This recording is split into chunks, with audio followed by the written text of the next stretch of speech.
Hello viewers, welcome to my channel a handful of learning. कैसे हैं आप sir? I hope you will be enjoying your studies. आज मैं आपके लिए लाई हूँ भेड़ें और भेड़िए कहानी की शॉर्ट समरी। भेड़ें और भेड़िए कहानी हरिशंकर परसाई जी द्वारा लिखी गई है। हरिशंकर परसाई जी एक बड़े व्यंग लेखक थे। इनका जन्म 1922 ईस्वी में मध्य प्रदेश के होशंगाबाद ज़िले में हुआ था। नागपुर विश्वविद्यालय से एमए करने के बाद इन्होंने कुछ वर्ष तक अध्यापन कार्य किया। इनकी मृत्यु 10 अगस्त 1995 को हुई थी। ये एक व्यंग्य लेखक हैं। इनकी कहानियों की विषय वस्तु शिक्षा जगत, राजनीति, चिकित्सा क्षेत्र, धर्म, संस्कृति आदि से जुड़े शोषण, आडंबरों, ढोंगों और पाठंगों से संबंध होती है। इनकी भाषा का एक खास अंदाज है जिसके कारण वो पाठकों के मन को छू लेती है। हंसते हैं, रोते हैं, जैसे उनके दिन फिरे, भोला राम का जीव, दो नाक वाले लोग, माटी कहे कुम्हार से इनके प्रमुख कहानी संग्रह हैं।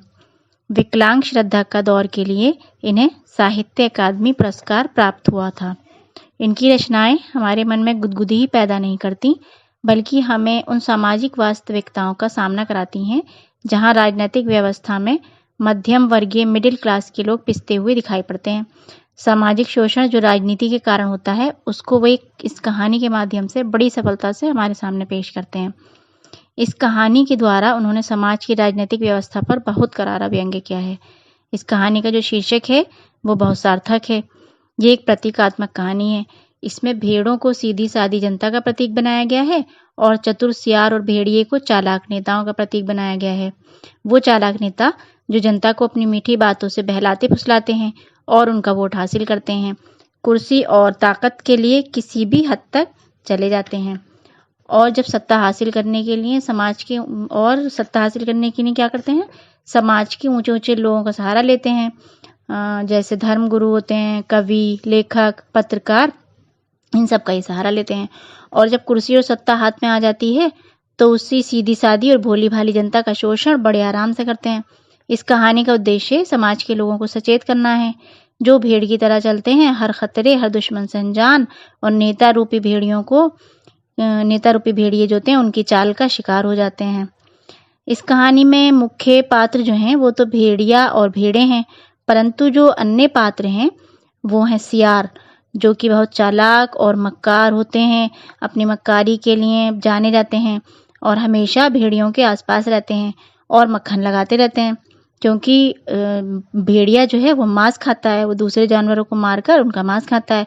और जो भेड़िया मांस खा के जो छोड़ देता है वही बचा खुचा जो है ये सियार खाते हैं। तो इनका काम हमेशा भेड़िए के सहारे से चलता है, तो ये हमेशा भेड़िए के आगे पीछे रहते हैं। अब इसमें जो पीला सियार है वो कवि, विचारक तथा लेखक का प्रतीक है। ये अपने कलम की शक्ति से किसी भी विचार को शब्दों में बदलकर बड़ी खूबसूरती और अनोखे अंदाज में समाज की सोच की धारा को बदल देते हैं। नीला सियार जो है वो पत्रकार और नेता का प्रतीक है। पत्रकार का रोल भी बड़ा इंपॉर्टेंट होता है। इन्हीं के जरिए जनता से सीधा संपर्क बनाया जाता है और ये भी नेताओं के इशारों पर ही नाचते हैं। और जो हरा सियार है वो समाज में रहने वाले बड़े बड़े धर्म गुरुओं का प्रतीक है, जो धर्म का सहारा लेकर भोले भाले लोगों को किसी नेता के पक्ष में या विपक्ष में कर लेते हैं। तो अब हम चलते हैं कहानी की तरफ। एक वन में बहुत सारे पशु रहते हैं, जिनमें भेड़ों की संख्या बहुत ज़्यादा होती है और भेड़ियों की बहुत कम। जैसे भेड़ें तो होती हैं 90% और भेड़िए सिर्फ 10%। तो एक बार क्या होता है कि उन पशुओं को ये लगता है कि अब हमें भी एक अच्छी शासन व्यवस्था अपनानी चाहिए। मतलब अब हम भी इतने विकसित हो गए हैं कि वन प्रदेश में अब प्रजातंत्र की व्यवस्था होनी चाहिए। प्रजातंत्र क्या होता है? प्रजातंत्र का मतलब होता है डेमोक्रेसी, जिसमें जनता जो है वो इलेक्शन के द्वारा अपना प्रतिनिधि चुनती है। ये तो आप सब जानते ही होंगे। उन्हें लगा कि अब हमारे यहाँ भी सभी नियम और कानून लागू होने चाहिए। जब ये सब प्लानिंग हुई तो पशु समाज जो था उसमें खुशी की लहर दौड़ गई, क्योंकि भेड़ों की संख्या बहुत अधिक थी। तो वो सोचने लगी कि अब हम अपना प्रतिनिधि यानी रिप्रेजेंटेटिव चुनेंगे, मतलब अपना नेता चुनेंगे और नए नियम और कानून लागू कराएंगे, ताकि कोई किसी पर जुल्म ना करे, कोई किसी को ना मारे और हमारा डर खत्म हो जाएगा। अब इधर तो भेड़ें ये सोचकर बहुत खुश हो रही थीं। दूसरी तरफ जो भेड़िए थे वो बड़ी टेंशन में आ गए। बड़े दुखी हो गए। उन्होंने सोचा कि भेड़ों की संख्या बहुत अधिक है तो पंचायत में उन्हीं का बहुमत हो जाएगा, मतलब मेजोरिटी उन्हीं की होगी। और अगर भेड़ों ने कानून बनवा दिया कि कोई पशु किसी को ना मारे तो वो तो भूखे मर जाएंगे। वो क्यों भूखे मर जाएंगे? क्योंकि वो किसी ना किसी जानवर को मारकर खाते हैं, उनका मांस खाते हैं। दूसरे जानवरों को मारकर वो उनका मांस खा जाते हैं और उसी से पेट भरते हैं अपना। इसीलिए वो बड़े दुखी और परेशान हो गए। कुछ समझ नहीं आ रहा था कि क्या करें। तभी एक दिन एक बूढ़े सियार ने भेड़िए की उदासी का कारण पूछा। भेड़िए ने पूरी बात उसको बताई कि वन प्रदेश में चुनाव होने वाले हैं। तो बूढ़े सियार ने पहले तो भेड़िए से सर्कस में भर्ती होने के लिए सजेशन दिया। फिर कहा, भैया आप अजायब घर चले जाइए। अजायब घर क्या होता है? अजायब घर होता है म्यूजियम। जब भेड़ियों ने हर बात से इनकार कर दिया तो सियार ने कहा कि अगर पंचायत में भेड़िया जाति का बहुमत हो जाए तो क्या होगा। इस बात पर भेड़िया जो था वो बहुत चिढ़ गया। क्यों चिढ़ गया? क्योंकि वो जानता था कि उनकी आबादी तो सिर्फ 10% है, तो उनका बहुमत कैसे हो सकता है, उनकी मेजोरिटी कैसे हो सकती है। फिर सियार ने उसे एक नई बात सुझाई। उसने क्या किया कि उसने अपने 3 साथी सियारों को रंग कर और भेड़िए के सामने पेश किया। एक तो उसने रंग किया था पीला, दूसरा नीला और तीसरा हरा। और भेड़िए को भी उसने रूप बदल दिया। उसके मस्तक पर तिलक लगाया, गले में कंठी पहनाई और मुंह में घास के तिनके खोस दिए। और उससे कहा कि भेड़ों की सभा में पहुंचकर आंख मत उठाना, बोलना भी मत और किसी भेड़ के बच्चे को खा भी मत जाना।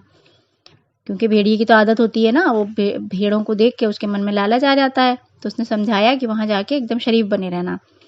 अब बूढ़े सियार ने भेड़िए को खूब समझाया। पीले वाला सियार जो है वो विद्वान है, विचारक है और कवि है। नीला सियार जो है वो नेता और पत्रकार है। और हरा सियार जो है वो धर्मगुरु है। अब ये तीनों जो थे, भेड़िया और इन तीनों सियार के साथ ये लोग भेड़ों की सभा में पहुंच गए। जब भेड़िया और सियार वहां भेड़ों के पास पहुंचे तो सैकड़ों भेड़ें वहां इकट्ठा हो गईं। क्योंकि सियार ने क्या किया था, पहले ही ये चर्चा फैला रखी थी कि वहां पर एक संत आने वाले हैं। तो उन्हीं संत के दर्शन के लिए वहां पर भेड़ा इकट्ठा हो गईं। अब चारों सियार जो थे भेड़ों की जय बोलते हुए पीछे चल रहे थे। चारों कौन? चारों मतलब एक वो बूढ़ा सियार और 3 उसके रंगे हुए साथी। जब भेड़ों ने पास आकर भेड़िए को पहचाना तो वो डरकर भागने लगी। तब बूढ़े सियार ने कहा कि डरो नहीं, डरो मत, भेड़िया राजा अब संत हो गए हैं। उन्होंने हिंसा छोड़ दी है, उनका हृदय परिवर्तन हो गया है, मतलब उनका दिल बदल गया है, उनकी नीयत भी बदल गई है, वो बड़े शरीफ हो गए हैं। अब वो आप लोगों की सेवा करना चाहते हैं।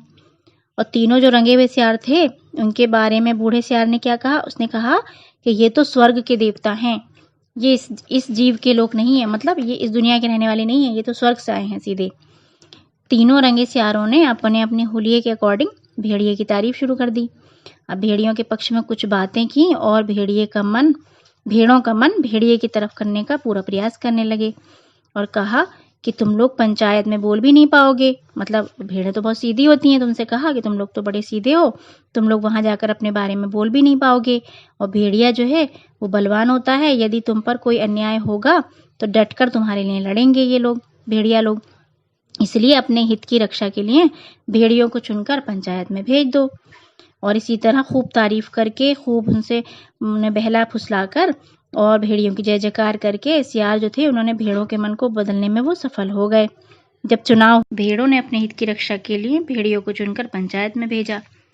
और फिर क्या हुआ मालूम है? भेड़ियों ने भेड़ों की भलाई के लिए पहला कानून जो बनाया वो क्या था? वो ये था कि हर भेड़िए को सवेरे नाश्ते के लिए भेड़ का एक मुलायम बच्चा दिया जाए, दोपहर के भोजन में एक पूरी भेड़ और शाम को स्वास्थ्य के ख्याल से कम खाना चाहिए, इसलिए आधी भेड़ दी जाए। यहाँ पर ये कहानी तो खत्म हो जाती है, पर कहानी के द्वारा दिया गया संदेश खत्म नहीं होता। वो संदेश क्या है? वो ये है कि इसी समाज में जहाँ सीधे साधे लोग रहते हैं, वहीं ढोंगी, झूठे, धोखेबाज और चालाक लोग भी रहते हैं, जो सत्ता और राजनीति की पूजा करते हैं।